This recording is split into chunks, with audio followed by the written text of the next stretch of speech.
Bonjour! Salut! Une nouvelle journée qui débute, on a vraiment bien dormi. On a été un petit peu embêtés hier par des espèces de petits moucherons qui sont passés à travers les moustiquaires. Au final, tout s'est bien passé. On a eu une voie lactée magnifique hier soir avec un lever de lune somptueux. Oui, lever de lune. Ouais, c'était top. Et alors ce matin aussi un beau lever de soleil. On était vraiment au milieu du désert, quoi. C'est très chouette. Et là, nous reprenons la route de Coral Bay pour de nouveau faire un peu de snorkeling, petite balade. On va voir un petit peu le programme de la journée. Et on voit toujours ici les termitières le long de la route. Il y en a fait autour du campement. Nous sommes garés au même endroit qu'hier. Et donc là, on va faire une petite balade sur le sable pour découvrir un nouvel endroit où on espère voir des poissons, beaucoup plus qu'hier encore. Peut-être du corail, des dauphins, s'il y en a beaucoup de choses, voilà. Tortues, ce serait super. Peut-être même des requins de récif. Voilà toutes les infos qu'on trouve, mais bon voilà, généralement il faut prendre le 4x4 pour aller sur les beaux spots. Ici nous on essaye à pied et on ne loue pas de 4x4. Monsieur ici du centre d'info nous montre le lézard là. Ah, il est vraiment beau celui-là.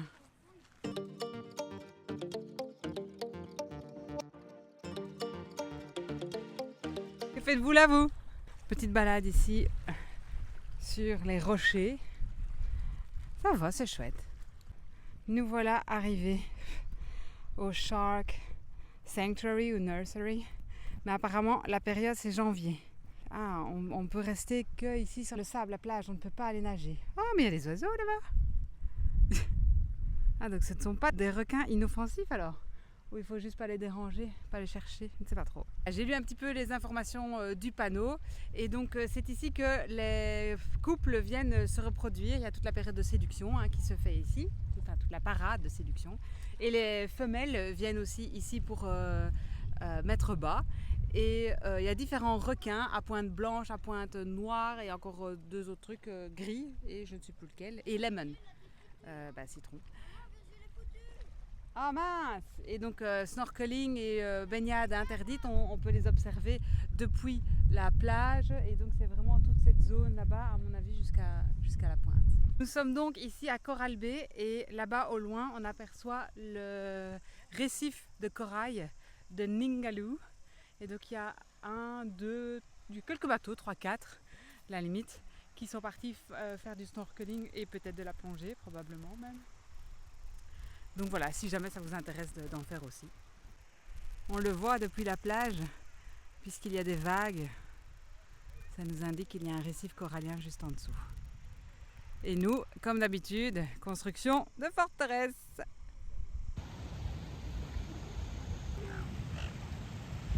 Regardez-moi ce petit coco qui est en train de chasser là. Oh ben non, je venais de te faire une photo. C'était l'oiseau qui attrapait les huîtres.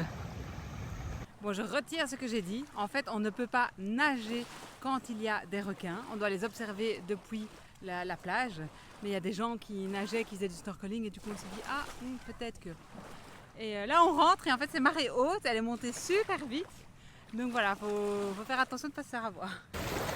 Sur le retour, Virgile a demandé son masque pour faire du snorkeling. Évidemment, il a vu des poissons 2 mètres de long, tout bleus. On va le croire. Pendant que nous portons les sacs.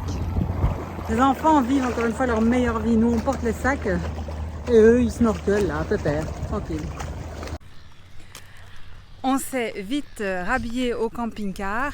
Là maintenant, on n'a pas envie de cuisiner par une chaleur pareille et on n'a plus de pain. Et grignoter, ça va être un peu léger pour l'après-midi vu qu'on a quand même 1h30 de route. Et après, on se dit qu'on ferait bien une petite balade dans le... Comment c'est déjà? Charles Knives Canyon, je pense. Et au tracé jusqu'à Exmouth, on verra bien. Mais donc, on fait une petite entorse, on se fait plaisir. Il y a un petit resto, je sais pas quoi. On va manger, ce sera notre premier ici en Australie. On est arrivé quand même le 16 mars et on est le 31. Voilà, 2 semaines sans resto, ça nous change. L'Australie est un pays grand comme un continent. Et en période de Pâques, de vacances, tous ses habitants se retrouvent là. Perso, ça me choque. Ah pardon madame. Elle est en train de s'échanger. Ça me choque parce que je trouve ça méga surprenant. Il y a plein de places et tout. Et en fait, le camping, il est minuscule et ils sont tous les uns sur les autres. Enfin voilà, c'est comme ça. On ne peut pas encore commander à manger, il faut attendre midi, donc on va attendre 10 minutes. Et on s'est pris ici des jus d'ananas et Christophe tente une bière australienne. Eh bien, heureusement que Clara s'est levée.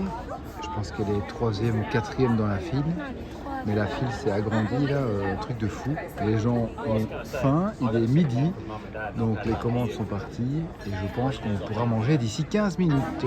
Voilà, adieu le régime, hein. On se fait plaisir. Un hamburger sans cornichons et sans fromage pour les enfants. Moi j'ai pris un classique avec du bacon. Christophe, lui, le Big Al, ouais. Qu'il va partager avec sa femme parce qu'il l'aime. Hein. Bon, allez. Ceci n'est pas un sponsoring, mais après un bon hamburger bien lourd, rien de tel qu'une glace à l'eau bien sucrée pour faire digérer. Et ma lavette, parce que moi, impossible de tenir le calipo comme ça. Qui connaît ça? Nous voilà dans le parc national de Cape Range et au Charles Knife Canyon. On monte, on suppose qu'on va avoir un point de vue à un moment donné. À droite, on observe une autre faille derrière Christophe. Ah, là, il y a quelqu'un qui marche. Punaise, il faut être courageux.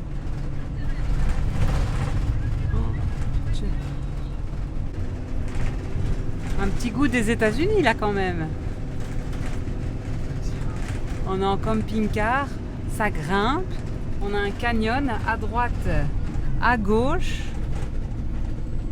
La mer là-bas, waouh. Voilà, nous sommes garés au premier point de vue. Il fait 38 degrés. Et on apprend ici un petit peu d'informations sur l'industrie pétrolière ici et de gaz en Australie. Et c'est ici qu'ils ont découvert le premier puits de pétrole en 1953, mais qui était assez petit. Et ce n'est que 10 ans plus tard, avec la découverte d'un autre puits, que l'industrie a vraiment été lancée. Et donc là, la vue du canyon. Ah, c'est quand même très très beau. Hein. Ça nous change en fait, des plages, ça fait du bien quelque part. C'est bien de voir ça. Ouais. Le calme. Oh. Ouais, le calme. Il n'y a pas de mouches. Ah ouais, hein.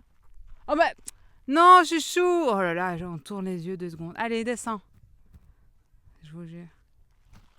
Et ben la mer là-bas. Oh. Très très chouette. Je traverse la route pour vous montrer l'autre côté. Et dire que c'est le temps qui a fait ça. C'est fou. Allez, mon chauffeur m'attend ici. On arrive sur une route ici de gravier, terre gravier. Là à droite, il y avait une vue sur le canyon. Ouais, c'est impressionnant. Oh là, waouh. Ah bah. On va la faire. Quelle sale bête. Je retourne. Ouais, mais on peut peut-être se garer et monter à pied. Hein. Bon, on a laissé le camping-car derrière parce qu'ici ça monte. Et moi je ne me sentais pas de monter ça.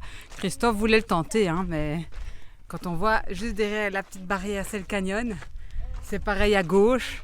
Il n'y a pas vraiment de marge de manœuvre au cas où. Donc voilà, la prudence. Voilà, on aurait craché le bazar ici. Vous voyez, il est là-bas, il est bien garé, bien sage, il nous attend. Ouais, non, il y a des ornières et tout. Vous pouvez facilement rester coincé là. Ça glisse. Ouais, stop. Non. Oh, ah ouais, c'est... Ouais, bien voilà, on n'ira pas plus loin parce que y a encore des kilomètres et des kilomètres de marche. Et on voit ici la première faille s'arrête. Donc on n'aura pas de point de vue avant un petit temps. Et c'est déjà vachement beau comme ça. Donc voilà, on est content. Ça valait quand même la peine de faire la route et de s'arrêter ici.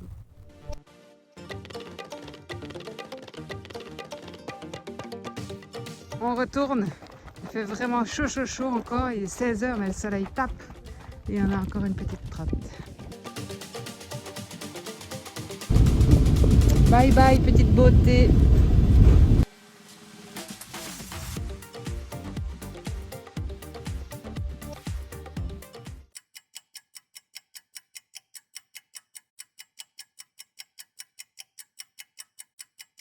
Voilà, on a quitté le canyon, on était en route vers le campement qu'on avait repéré gratuit. Et puis sur la route, en allant vers le canyon, j'ai vu qu'il y avait un petit...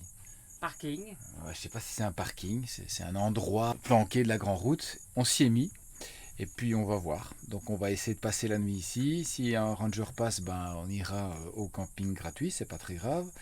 Et si pas, ben, on aura gagné 30 km. Quelques donc minutes, ouais, c'est ça. c'est pas... Ouais, Quelques minutes et kilomètres. ouais, donc c'est pas mal. Voilà ce qui clôture la journée, Ouais. qui était bien chaude. Ouais. Là on a vraiment chaud. Là on sent les 40 degrés. C'est plus, ouais, c'est ça. 30, c'est encore respirable. Quand on s'approche des 40, plusieurs heures. Ouais, c'est chaud, c'est chaud. Mais bon, voilà. Et on se dit qu'il y en a qui vivent ici, quoi. Ouais, mais ils sont habitués. Non, tu ne t'habitues pas. Ils s'habituent pas. Faut pas commencer. Mais bon, c'est vrai qu'ici, dans le camping-car, il fait étouffant. Mais bon, c'est comme ça, on a tout ouvert. Donc, voilà. Mais Ouais, ça va aller, ça va aller. D'ici 2 heures, ça ira mieux. Mais oui, il n'y a pas de souci. On continue notre ascension vers le nord où on espère voir demain des tortues. On espère. À demain. Salut. Allez, salut!